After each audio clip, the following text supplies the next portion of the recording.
बिस्मिल्लाहिर्रहमानिर्रहीम अस्सलाम वालेकुम। स्टडी कर रहे हैं first year physics, unit number 7 है हमारे पास। और इस चैप्टर का नाम है फ्लूइड डायनामिक्स, यानी कि फ्लूइड स्टैटिक्स पहले पढ़ चुके हैं चैप्टर 6 के अंदर। और यहाँ पे अब डायनामिक्स के अंदर स्टडी करेंगे कि फ्लूइड जब डायनामिक्स होगा, मूव कर रहा होगा, तो उस वक्त किस तरीके से होगा। तो पहले हम समझना चाहेंगे इसके अंदर कि what is fluid dynamics. Fluid dynamics क्या है, किसे कहा जाता है। तो फ्लूइड डायनामिक्स की डेफिनेशन ये, study of flow of fluid is called the fluid dynamics. यानी कि ऐसी स्टडी जिसमें फ्लूइड क्या कर रहा हो, फ्लो कर रहा हो, फ्लो करते हुए, रुका हुआ नहीं है, फ्लो करते हुए मूव कर रहा है उसके अंदर, ठीक है। तो वो कहलाएगा फ्लूइड डायनामिक कहलाएगा हमारे पास। स्टैटिक फ्लूइड में क्या था कि फ्लूइड रुका हुआ था हमारे पास, यहाँ फ्लूइड क्या कर रहा है, फ्लो कर रहा है। और दूसरी जो डेफिनेशन स्पेशल है इसके अंदर गौर से देख सकते हैं आप, जैसे कि उसमें देखा था हमने कि इनपुट पे और आउटपुट के ऊपर प्रेशर क्या रहता है, सेम रहता था स्टैटिक फ्लूइड के अंदर। लेकिन ये डायनामिक फ्लूइड है तो इसमें क्या होता है, प्रेशर सेम नहीं रहता। ये एक की इंपॉर्टेंट पॉइंट है जो आपको याद रखना है इसके अंदर। दोबारा चलते हैं डेफिनेशन के ऊपर। तो स्टडी करेंगे फ्लूइड की, कब, जब फ्लूइड फ्लो कर रहा हो, उसे कहेंगे हम फ्लूइड डायनामिक्स। दूसरी तरीके से इस तरह भी कह सकते हैं the study of motion of flow fluid flow. Fluid जब फ्लो कर रहा है उस वक्त उसके मोशन की जो स्टडी है, along with the force causing the flow, कोई फोर्स है जिसको फ्लो करा रही है, उसके साथ हम क्या कहते हैं, उसके मोशन को स्टडी करें, उसको भी फ्लूइड डायनामिक्स कहा जाता है। देखिए दोनों डेफिनेशन है, ये तो जनरल है, हर कोई जानता है जब फ्लूइड क्या हमारे पास है, वो फ्लो कर रहा है हमारे पास, ठीक है। सेकंड डेफिनेशन में क्या हमारे पास, फ्लूइड फ्लो तो कर रहा है, उसकी स्टडी है, कब, along with the force causing the flow, जिस फोर्स की वजह से ये फ्लूइड मूव कर रहा है, मोशन कर रहा है, मूवमेंट कर रहा है, उसके स्टडी को हम कहते हैं फ्लूइड डायनामिक्स, ठीक है। तो फोर्स का जिक्र भी आ गया यहाँ पे, पहले हमने सिर्फ फ्लो की बात की थी, स्टडी की बात थी, अब फ्लो भी है, स्टडी भी है, लेकिन साथ में ये जो फ्लो जो है वो फ्लूइड का किसी फोर्स की वजह से हो रहा होगा, उसके साथ उसके स्टडी को हम फ्लूइड डायनामिक्स लिखेंगे। तीसरी डेफिनेशन देखिए, द स्टडी ऑफ मूवमेंट या मोशन ऑफ लिक्विड और गैसेस। कहता है जब गैसेस मूव कर रही हो या कोई लिक्विड मूव कर रहा हो, या ये समझे कोई सॉलिड किसी लिक्विड के ऊपर मूव कर रहा हो, या कोई सॉलिड किसी गैस के ऊपर मोशन कर रही हो, उसकी स्टडी को हम फ्लूइड डायनामिक्स कहते हैं। लिक्विड गैसेस के अंदर मोशन जो हो रहा है, मूवमेंट हो रही है, उसकी स्टडी को हम फ्लूइड डायनामिक्स कह रहे हैं, ठीक है जी। इसकी एग्जाम्पल क्या हमारे पास है, अच्छा फिर थोड़ा यहाँ पे देख लेते हैं। अब इसी पाइप पे हमारे पास नजर आ रहा है, ठीक है। तो पहले वेलोसिटी क्या थी, उसकी v1 थी, बाद में जब एंड में जा रही है तो v2 हो रही है। पहले का एरिया जो क्रॉस सेक्शन एरिया कुछ और एक ज़्यादा है, बाद का क्रॉस सेक्शन एरिया कम है। पास ज़रूरी नहीं है कि पहले ज़्यादा हो बाद में कम हो, पहले कम भी हो बाद में ज़्यादा भी हो सकता है, डिपेंड करता है हमारे नेचर के ऊपर किस तरीके का हमने वर्क लेना है उसके अंदर। लेकिन प्रेशर जो P1 है वही P2 नहीं है, P1 और P2 में फ़र्क होता है। किसकी वजह से, ये फ्लूइड डायनामिक्स है। स्टैटिक फ्लूइड में क्या होता है, प्रेशर कांस्टेंट रहता है। जाके पिछली स्लाइड में जाके चेक कर लें, वहाँ पे चैप्टर 6 के अंदर वहाँ पे प्रेशर कांस्टेंट रहता है, ठीक है जी। अब यहाँ कहता है लिक्विड, एग्जाम्पल्स इसकी देखते हैं, इसमें ये भी आ जाएगा साथ साथ। Liquid and gases are passing through pipe, जैसे कि पाइप है, इसमें से पास हो रही है, लिक्विड भी पास हो सकता है, गैस भी पास हो सकती है, सॉलिड की बात नहीं कर रहे हम। कोई पाइप है, कोई डक है, या कोई मीडियम है, कोई भी मीडियम, जरूरी नहीं है कि पाइप ही हो, गैसेस है, हवा एक मीडियम है उसके लिए, तो उसके अंदर मूव कर रही है हमारे पास, ठीक है। विदाउट मीडियम भी हम स्टडी कर सकते हैं, खला के अंदर भी सिग्नल जा रहा होता है हमारे पास, ठीक है, वहां से सिग्नल आ रहे होते हैं, लाइट आ रही होती है हमारे पास। तो लिक्विड और गैसेस की स्टडी की जाती है, हम स्टडी कर रहे हैं उनके मोशन को, उसके फ्लो को, किसी पाइप में से, डक में से, किसी मीडियम में से, किसी भी जगह पे, तो वो फ्लूइड डायनामिक्स के एग्जाम्पल्स में आते हैं। डक पाइप भी आते हैं, मीडियम भी आता है, ठीक है। इसके कहता है कि water flow from a fire होस। अब ये जाहिर बात है ये फायर होस है, अगर आप देखते हैं फायर फाइटिंग वाले जो होते हैं, जहाँ आग लग जाती है वो लोग लेके आते हैं और वो पानी का स्प्रे कर रहे होते हैं, तो आगे नोजल होता है। नतीजा क्या होता है कि फ्लो पीछे से आ रहा है पानी का, वो पाइप का साइज पहले ये है, जैसे नजर आ रहा है 25 सेंटीमीटर है, अब हमने आगे जाके 5 सेंटीमीटर कर दिया, 5 टाइम कम कर दिया, उसको नीचे लेके आ गया उसको। नतीजा क्या हुआ कि ये 25 से 5 सेंटीमीटर पे आया, तो अब जो प्रेशर होगा, जेट लिखा हुआ है, JET जेट, ये नोजल जो लगाया, नोजल ने क्या किया, उसको शेप इस तरह से कर दिया कि उसका आगे जाके एरिया कम हो गया। पहले एरिया ज़्यादा था, अब एरिया कम हो गया, तो फोर्स ज़्यादा हो जाएगी। तो कहता है कि वाटर का flow from the fire hose से निकलने वाले पानी का जो फ्लो है वो भी एक एग्जाम्पल है फ्लूइड डायनामिक्स की। प्रेशर कांस्टेंट नहीं रहता, प्रेशर चेंज हो जाता है, पाइप में भी, डक में भी, मीडियम में भी, इनमें भी। Blood flow through the veins in the body. इंसान है, इंसान के जिस्म के अंदर ज़्यादातर वेन्स हैं, जब ब्लड को लेके जाती हैं, लेके आती हैं पास, ठीक है। तो उसका क्या है, उसमें ब्लड फ्लो होता है, ब्लड प्रेशर होता है, कहते हैं ना ब्लड प्रेशर है। तो प्रेशर सेम रहता ही नहीं है, प्रेशर बढ़ रहा होता है, कम हो रहा होता है, कांस्टेंट तो रहता ही नहीं है। तो ये जो इंसान के सिस्टम जो है बॉडी के अंदर, जो ब्लड ब्लड का फ्लो है आपके पास, याद रख लीजिए ये फ्लूइड डायनामिक्स की एग्जाम्पल है, ठीक है। एमसीक्यूज अगर आए ई कैट एम कैट में तो इसको सही कीजिएगा। कहता है rising smoke curl and twist in the air. कोई बंदा अगर सिगरेट जला रहा है, सिगरेट में से कोई धुआं निकाल रहा है, या कोई मुंह से क्या कहते हैं इसको बाहर निकाल रहा है स्मोक को, धुएं को, तो क्या होता है, वो कर्ल करता हुआ जा रहा होता है, या वो ट्विस्ट भी हो रहा होता है। अगर सिंपल छोड़ दें, बगैर मुंह से निकाले हुए सिगरेट को जलता हुआ छोड़ दें, तो वो ट्विस्ट। मैंने एग्जाम्पल लगाया ही नहीं कि सिगरेट अच्छी चीज़ नहीं है, लेकिन ये जो मोशन है हमारे पास स्मोक का, जो कर्ल होता है और ये ट्विस्ट हो रहा होता है हमारे पास एयर के अंदर, वो एक एग्जाम्पल है किसका, फ्लूइड डायनामिक्स का। मीन्स प्रेशर सेम नहीं रहता, प्रेशर चेंज हो रहा होता है। सारी एग्जाम्पल भी आप दे सकते हैं। Nozzle of the fire horse, ये हॉर्स वाला लिख दिया, ये एच ओ, ये थोड़ा चेंज कर लेते हैं इसको,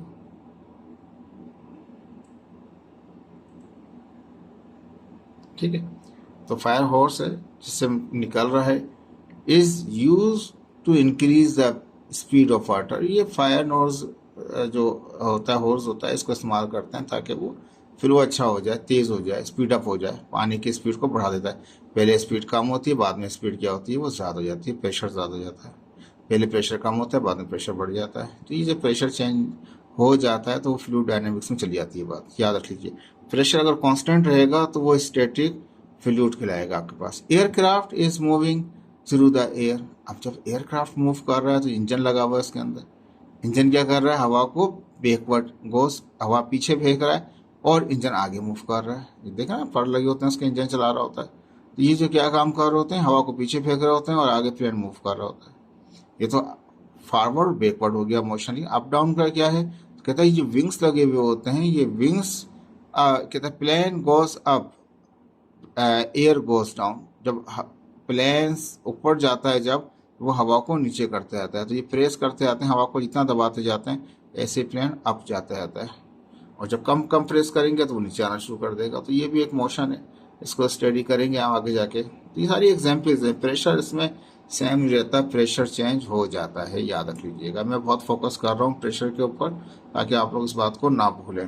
नोट, अब क्या इसमें इंपॉर्टेंट बात है, तो कहता है when a fluid is in motion, जब कोई फ्लूइड मोशन में हो, या object is moving, object move कर रहा हो या थ्रू गुजर रहा हो फ्लूइड में से, then the pressure within the fluid varies with velocity. जो फ्लूइड का प्रेशर है वो क्या करता है, वो वेरी हो रहा होता है with respect to velocity, velocity के साथ साथ। अब यहाँ पे हम देखें, यहाँ तस्वीर बनाई थी तो वहाँ पे देखें V1 था, V2 था, प्रेशर P1 था, P2 था।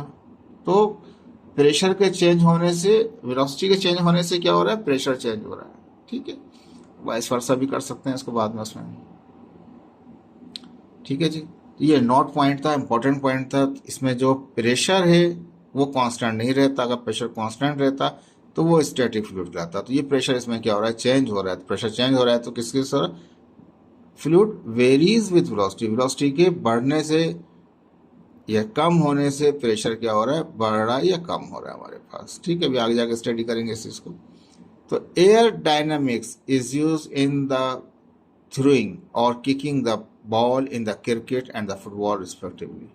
कहता है कि एयर डायनामिक्स इस्तेमाल हो जाती हैं किसके अंदर, जब किसी बॉल को आप किक कर रहे हैं या फुटबॉल को किक कर रहे हैं क्रिकेट मैच में या फुटबॉल मैच के अंदर, तो वो एयर डायनामिक्स इस्तेमाल होना शुरू हो जाती हैं उसके अंदर। देखें, ये तो एक इम्पॉर्टेंट चीज़ थी, याद रखिएगा कि प्रेशर चेंज होगा, सेम नहीं रहेगा, प्रेशर वेरी करेगा विद रिस्पेक्ट टू इसके साथ और वेलोसिटी के साथ, ठीक है। अब यहाँ पर थोड़ा डिफरेंस लिखा कि बच्चे कंफ्यूज ना हो जाएं। पीछे पढ़ के आए हैं, स्टैटिक फ्लूइड को पढ़ के आए हैं, अब डायनेमिक फ्लूइड आ गया है, तो ये क्या फ़र्क क्यों हो रहा है? तो यहाँ पे डिफरेंस मैंने लिख दिया between static fluid and dynamic fluid. तो fluid are at rest, static है तो रेस्ट में है, डायनेमिक है तो मोशन है। ठीक है जी। Pressure in the fluid always same, static fluid के अंदर प्रेशर सेम रहता है, यहाँ पे ऐसा नहीं होता। Pressure in the fluid varies with, किसके साथ वेरी हो रहा था? विथ वेलोसिटी के साथ। इसको सिंपल कहा जाता है, हाइड्रोस्टैटिक कहा जाता है, इनको हाइड्रोडायनामिक कहा जाता है। कहीं पे हाइड्रोस्टैटिक लफ्ज आए तो स्टैटिक फ्लूइड समझिएगा, कहीं पे हाइड्रोडायनामिक्स आए, स्टैटिक है तो ज़ाहिर बात है फ्लूइड स्टैटिक है, डायनामिक है तो फ्लूइड डायनामिक है। इस तरह से याद रख सकते हैं आपको। इसमें कौन कौन से लॉ एप्लीकेबल होते हैं? तो जाहिर बात है स्टैटिक फ्लूइड के अंदर पास्कल लॉ एप्लीकेबल होता है हमारे पास, आर्कीमेड्स थ्योरीज चल रही होती हैं, एक्सेट्रा बहुत सारी चीज़ें आ जाएंगी। यहाँ पे कौन से लॉज नहीं पढ़ेंगे आप? तो कहता है कि मेन प्रिंसिपल जो है वो न्यूटन्स लॉ है फॉर फ्लूइड के लिए है, स्टोक्स लॉ है, कंटिन्यूटी इक्वेशन है, बर्नौली प्रिंसिपल्स हैं, इक्वेशन हैं। ये लॉज अलग हैं जो यहाँ एप्लीकेबल हैं, वो लॉज अलग हैं जो स्टैटिक फ्लूइड में एप्लीकेबल है। ठीक है, सब पढ़ेंगे लॉस को आगे जाके। अब यहाँ एक सवाल बनाया कि what is fluid friction. Fluid की बात तो कर रहे हैं आप स्टैटिक फ्लूइड में, लेकिन फ्लूइड के अंदर फ्रिक्शन के ऊपर कुछ बात कर ली जाए। और यह व्हाट इज विस्कोसिटी, विस्कोसिटी क्या होती है, या what is viscous fluid, viscous fluid भी किसे कहा जाता है। ये तीनों एक ही चीज़ों के नाम है, अलग नहीं है, तीनों का रिलेशन आपस में मिल रहा होता है, ये समझ लीजिए। फ्लूइड फ्रिक्शन क्या है हमारे पास से, फिर इसको कहते हैं it is the internal resistance in the fluid to resist an object motion in the fluid. जब भी कोई ऑब्जेक्ट किसी फ्लूइड के अंदर मोशन कर रहा है तो इंटरनली क्या हो रहा है, वो रेजिस्ट हो रहा है उसको। देखें रेजिस्ट ये हो रहा है, ये आगे मूव कर रहा है। ठीक है, यहाँ पे भी दिखा सकते हैं विस्कोसिटी के अंदर इंटरनली क्या होता है, वो आपस में लेयर टू लेयर क्या होते हैं, वो रेजिस्ट हो रहे होते हैं। तो फ्रिक्शन होती है, तो कहता है कि फ्रिक्शन तो है, जब फ्रिक्शन होगी तो अपोजिट डायरेक्शन में होगी, याद रखें मोशन के अपोजिट डायरेक्शन में होगी। मोशन अगर फॉरवर्ड हो रहा है तो फ्रिक्शन बैकवर्ड जा रही होगी, इस तरफ जा रही होगी। ठीक है, तो it is the internal resistance, friction जो होती है वो इंटरनल रेजिस्टेंस होती है किसकी, इन द फ्लूइड के अंदर, जिसका काम क्या होता है, रेजिस्ट करना, रोकना ऑब्जेक्ट के मोशन को। ऑब्जेक्ट को मोशन करने से रोकता है कौन, फ्लूइड। फ्लूइड फ्रिक्शन जो है मोशन करने से रोकती है किसको, ऑब्जेक्ट को।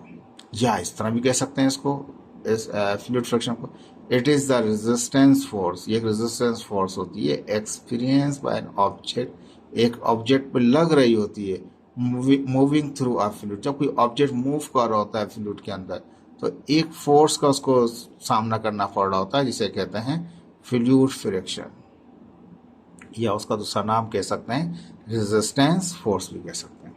ठीक है, ये तो हो गया फ्लूइड फ्रिक्शन क्या चीज़ है। अब हम कहते हैं विस्कोसिटी क्या है।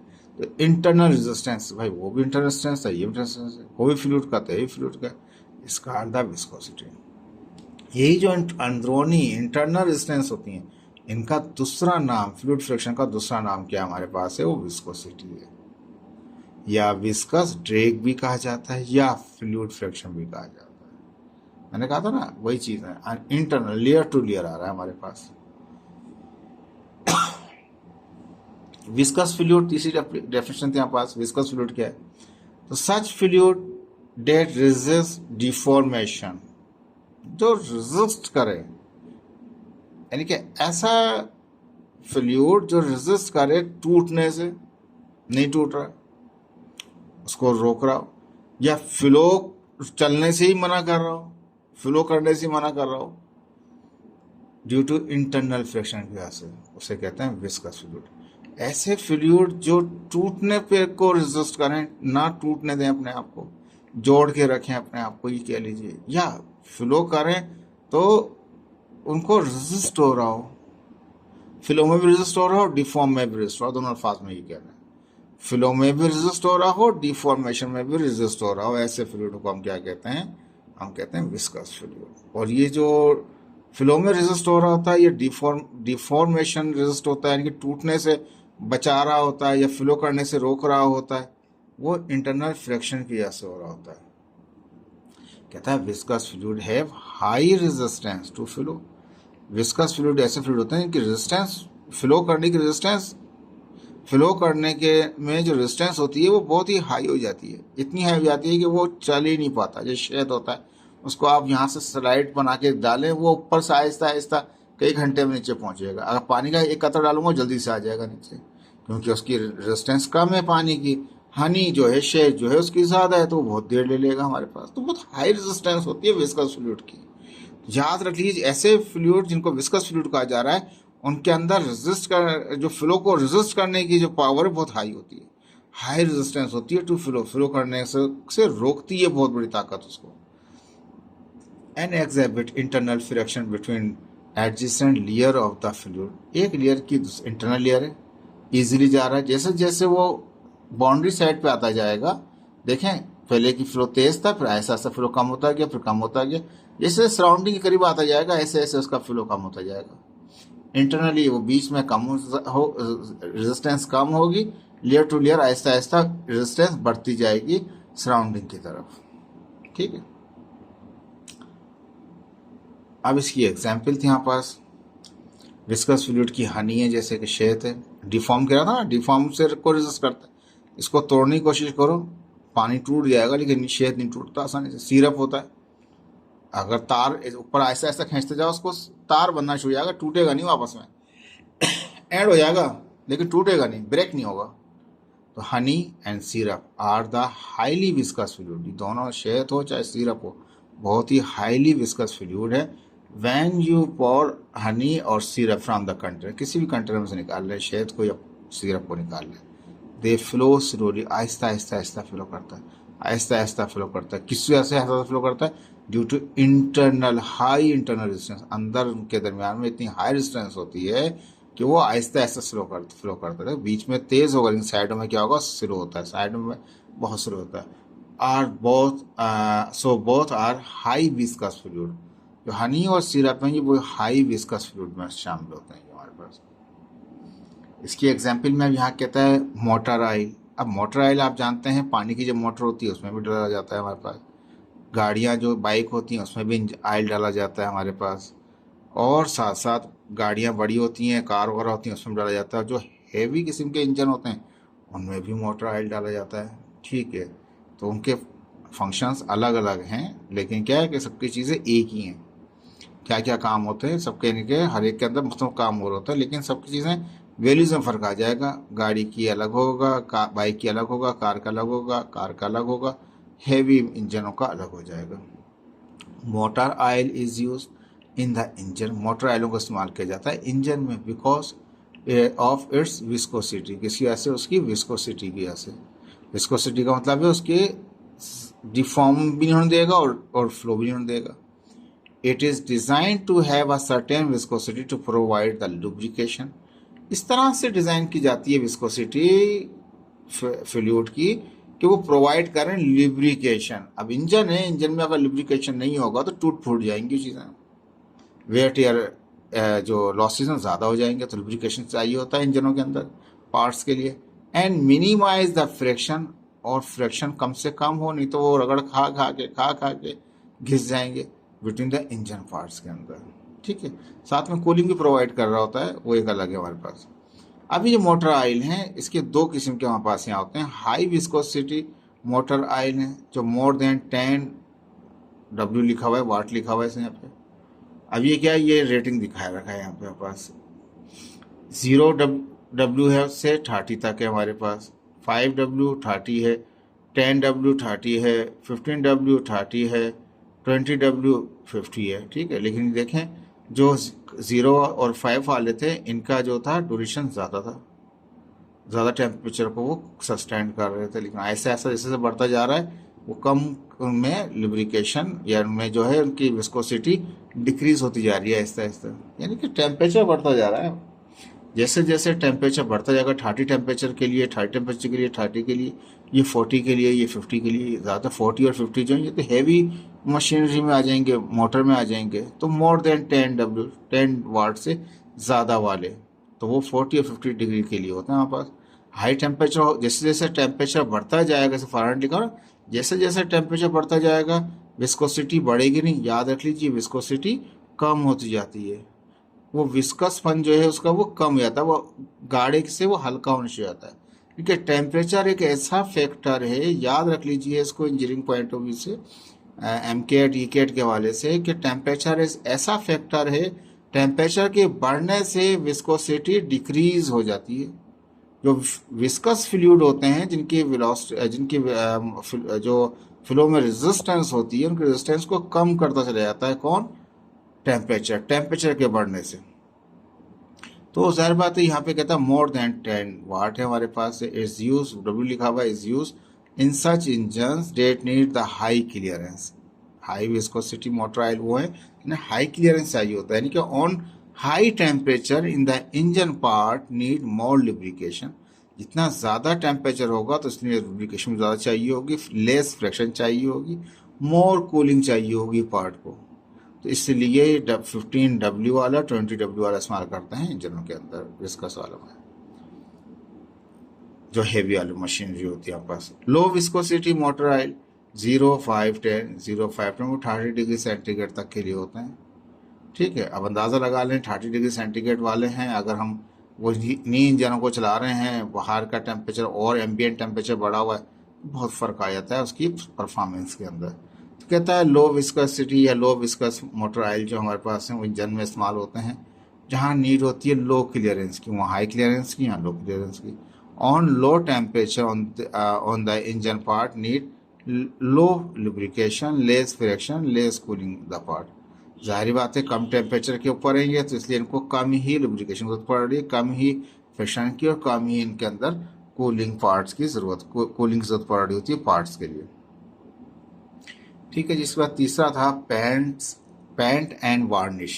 देखें ये आप देख रहे हैं मेटलों के ऊपर कलर किया जाता है, विंडोज पे कलर किया जाता है। जो पेंट होता है कलर होता है ये अलग होता है, varnish is the different thing, दोनों सेम नहीं है।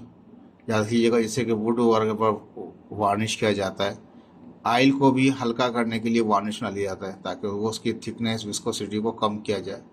तो ये जाहिर बात है बहुत ज़्यादा विस्कोस होता है paint as compare to varnish. देखें फुट के ऊपर पॉलिश कर रहे हैं ताकि उसके अंदर एक कोटिंग आ जाए, एक लेयर आ जाए। Paint and varnish have the property of viscous fluid.